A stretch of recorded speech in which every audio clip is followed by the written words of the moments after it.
Welcome back.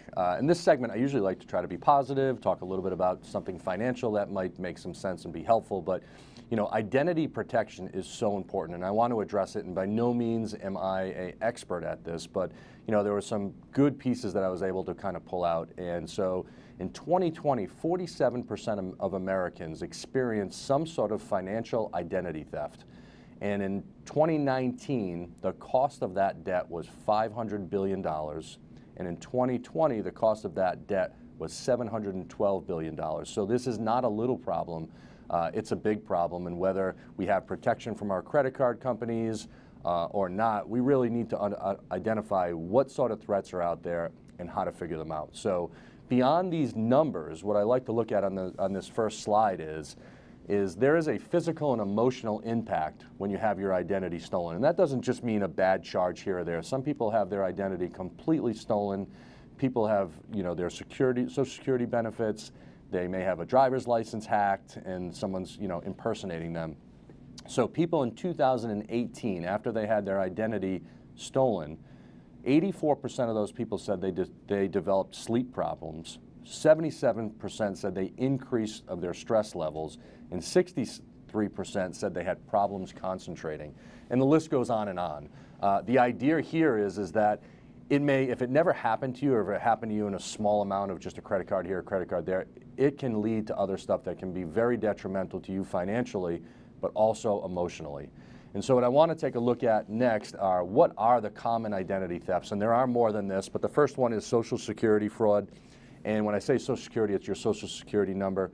So people steal your credit card, they can access and increase your credit, they can file a tax return and get your refund, and they can claim government benefits. Number two, financial identity. That's the most common identification thought, and that's usually stolen through computers, viruses, data breaches, or phishing attacks. Number three, child identity. A lot of people, and I never thought about this till a few years ago, this can be very common. So because a child has a Social Security number but doesn't necessarily have credit, people come in, steal that, and for years it goes unnoticed. So you want to make sure that you check your child's credit when you can, and we're going to tell you how to do that in a second. Number four, change of address fraud. That's usually a lead-in to identity fraud. They're going to end up taking your address, changing it to their address. Now they got your information, and then they're calling those statements that come in. Number five, employee identity. So criminals, illegal immigrants, they're going to use your Social Security number and your information to avoid background checks or personal history. And number six, we talked about this already, your credit card. They're going to hack into your credit card. Make sure you check your statement. Some people just pay their credit card statement when they're done. That's not it. It goes further than that. You need to just check every single one, maybe set aside one time a month in which you do that. The last piece here we wanted to look, how can we actually protect our identity? Number one, protect your Social Security number, shred documents, only give out your Social Security number when you have to and you think it's safe. Number two, attention to credit card statements. As I said before, don't just pay the bill.